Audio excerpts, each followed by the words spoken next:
आज की कहानी एक ऐसी लड़की की है जिसे उसकी बॉयफ्रेंड की वजह से एक भयानक श्राप लग जाती है, जिससे वो जहाँ भी जाती है उसे खतरनाक आत्माएं दिखाई देने लगते हैं जो उसे बार बार मारने की कोशिश करते हैं और वो अपनी जान बचाने के लिए यहाँ से वहाँ भागती रहती है। लेकिन क्या वो इस श्राप से मुक्त हो पाएगी या नहीं, देखेंगे हम आज की इस पूरी कहानी में। सो हेलो दोस्तों,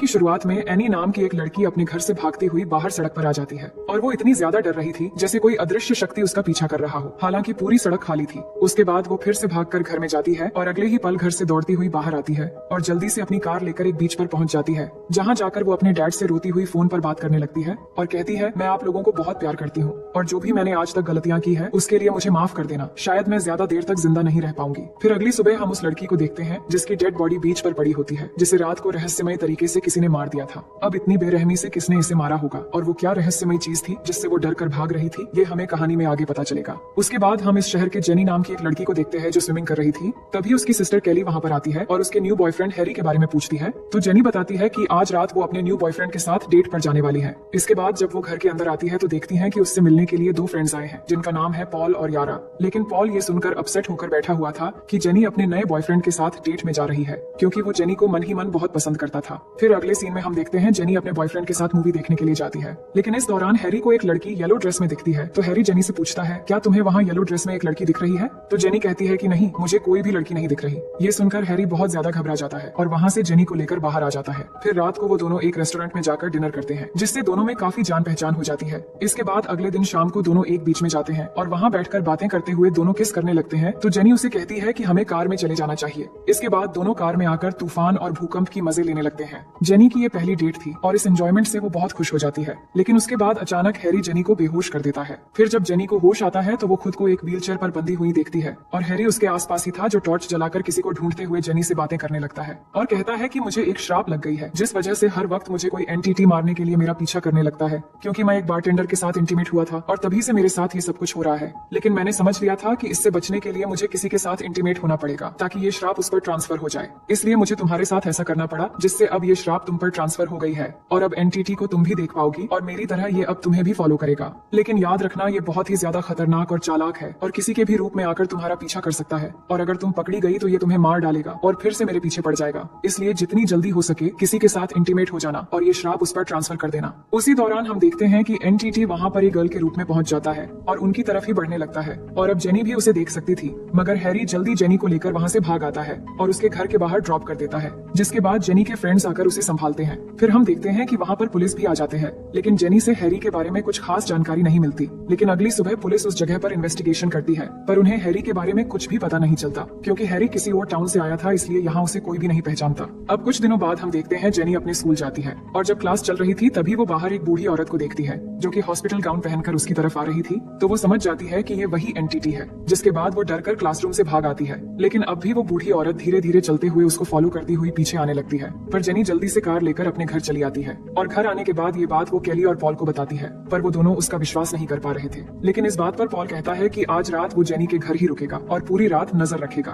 तो रात होने के बाद जेनी अपनी बहन केली के पास सो रही थी, लेकिन उसे नींद नहीं आ रही थी, तो वो पॉल के पास आ जाती है जहाँ वो सोफे पे बैठकर टीवी देख रहा था। अब दोनों आपस में बातें कर रहे होते हैं, तभी अचानक उन्हें किचन की तरफ से कांच टूटने की आवाज सुनाई देती है। तो पॉल जाकर चेक करता है और फिर जेनी से आकर कहता है, किचन की कांच टूट गई है, लेकिन वहाँ पर कोई भी नहीं है। जिसके बाद वो केली को बुलाने के लिए ऊपर जाता है, तो जेनी वहाँ से उठकर किचन में जाती है और तभी वहाँ पर उसे वही एंटिटी दिखती है जो एक डरावनी लड़की के रूप में धीरे धीरे उसकी तरफ आ रही होती है और ये देखकर वो बहुत ज्यादा डर जाती है और भागते हुए अपने रूम में आकर दरवाजा लॉक कर देती है। जिसके बाद वहाँ केली और पॉल आकर दरवाजा खोलने को कहते हैं तो वो खोल देती है, लेकिन वो एंटिटी को नहीं देख पा रहे थे, इसलिए वो उस पर विश्वास नहीं कर पा रहे थे। तभी कोई और आकर दरवाजा नॉक करने लगता है तो सभी डर जाते हैं, पर दरवाजा खोलने पर वहाँ पर यारा होती है। तभी यारा के पीछे से एंटिटी भी आ जाता है, जिसे देखते ही जेनी डर के मारे घर के बालकनी से कूदकर बाहर आ जाती है और एक साइकिल लेकर भागते हुए एक प्लेग्राउंड में आकर वहाँ बैठ जाती है। फिर कुछ देर बाद उसके सभी फ्रेंड्स भी उसे ढूंढते हुए वहाँ आ जाते हैं, जिनके साथ उनके नेबर ग्रेग भी था। अब जेनी उनको सब कुछ फिर से बताती है, जिस पर वो प्लान बनाते हैं कि उन्हें सबसे पहले हैरी को ढूंढना होगा।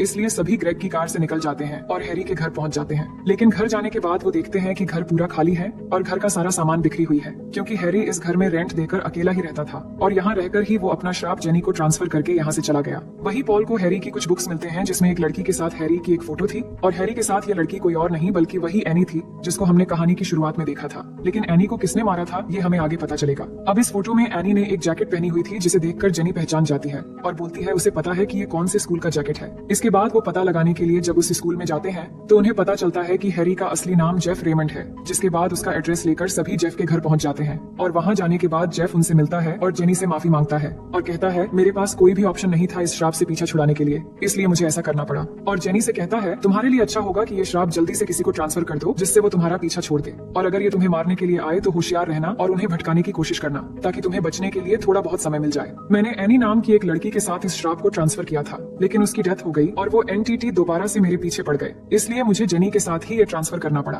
अब अगर जेनी की डेथ हो जाती है तो वो फिर से मेरे पीछे पड़ जाएंगे, इसलिए जल्द से जल्द जेनी को किसी और के साथ इंटीमेट होना पड़ेगा ताकि ये श्राप उस पर ट्रांसफर हो जाए और वो एनटीटी जेनी का पीछा करना छोड़ दे। इसके बाद जेनी को सेफ रखने के लिए उसके सभी फ्रेंड्स ग्रेग के फार्म हाउस में चले जाते हैं। अब कुछ देर के बाद रात हो जाती है तो सभी एक रूम में सो जाते हैं। फिर अगली सुबह ग्रेग जेनी को गन चलाना सिखाता है। इसके बाद सभी बीच में एक साथ टाइम स्पेंड कर रहे होते हैं, लेकिन तभी हम देखते हैं कि यारा के रूप में वो एनटीटी आकर जेनी की बाल पकड़कर उस पर हमला कर देती है। तो पॉल उसे बचाने की कोशिश करता है लेकिन एनटीटी उसे मारकर दूर फेंक देती है और सबको चोट पहुंचाने की कोशिश करती है। लेकिन सभी जेनी को लेकर बोट हाउस के अंदर आ जाते हैं और फिर जेनी गन लेकर उस एनटीटी पर शूट करने लगती है। लेकिन उस एनटीटी पर कुछ भी असर नहीं होता तो जेनी दरवाजा बंद कर देती है। लेकिन थोड़ी देर बाद ही दरवाजा तोड़कर वो एनटीटी पॉल के रूप में अंदर आने लगता है, जिसे डरकर जेनी फौरन वहां से निकलकर ग्रेग की कार लेकर भागना शुरू कर देती है। पर उसकी फ्रेंड्स उसे रोकने की बहुत कोशिश करते हैं लेकिन जेनी नहीं रुकती और कार लेकर तेजी से जाने लगती है और तभी अचानक उसके सामने एक दूसरी कार आ जाने से उसकी एक्सीडेंट हो जाती है। इसके बाद जेनी को जब होश आती है तो वो खुद को हॉस्पिटल में पाती है और वो बहुत ज्यादा डर रही होती है और उसे ऐसा लग रहा था कि वो एनटीटी फिर से यहाँ पर आ जाएगा।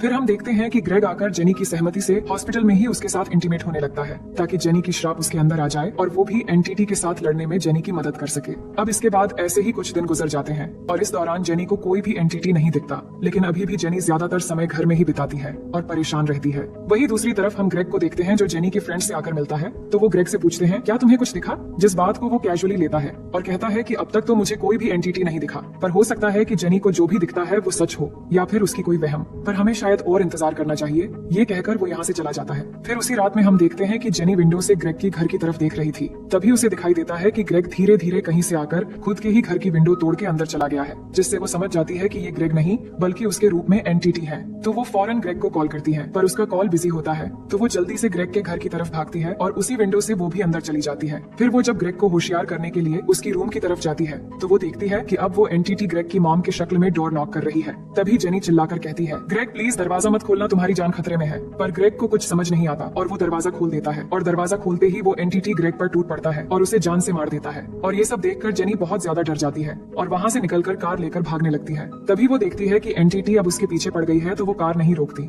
और यहाँ से दूर भागकर एक जगह पर कार में ही रात गुजारती है। फिर अगले दिन सुबह कार लेकर वो घर में आ जाती है जहाँ पॉल आकर जेनी से कहता है कि मैं तुम्हारे साथ इंटीमेट होना चाहता हूँ ताकि ये एनटीटी मेरे पीछे पड़ जाए। लेकिन जेनी इस बात से इनकार कर देती है और कहती है ये एनटीटी एक एक करके हम सबको मार डालेगी। फिर अगले सीन में हम देखते हैं जेनी और उसके सारे फ्रेंड्स एनटीटी को मारने के लिए एक प्लान बनाते हैं और सब कार लेकर घर से दूर एक स्विमिंग पूल में जाते हैं, जहाँ जाने के बाद पूल के चारों तरफ वो बहुत सारे इलेक्ट्रिक मशीन रख देते हैं। दरअसल उनका प्लान था कि जब वो एनटीटी जेनी को ढूंढते हुए यहाँ पर आएगा तो वो इलेक्ट्रिक शॉक देकर एनटीटी को मार डालेंगे। उसके बाद जेनी पूल में उतरकर एनटीटी के आने का इंतजार करने लगती है और बहुत देर इंतजार करने के बाद हम देखते हैं एनटीटी वहाँ पर आ जाता है, लेकिन वो आकर पूल में नहीं उतरता क्योंकि वो शायद उनका प्लान समझ चुका था। इसलिए वो एक एक करके इलेक्ट्रिक मशीन जेनी के ऊपर ही फेंकने लगता है, जिससे वो जख्मी होने लगती है और इस तरह वो पूल के अंदर मुसीबत में पड़ जाती है। लेकिन तभी पॉल एक गन लेकर उस एनटीटी पर शूट करने वाला होता है, लेकिन वो उसे दिख ही नहीं रहा था। तभी केली उस एनटीटी पर एक कपड़ा डाल देती है और फिर पॉल उसे शूट कर देता है और वो पानी में गिर जाता है। अब इसके बाद वो जेनी को पूल से बाहर ला पाते तभी वो एनटीटी उसकी पैर पकड़कर फिर से पानी में खींच लेता है। तो पॉल एनटीटी पर फिर से गोलियां चलाने लगता है,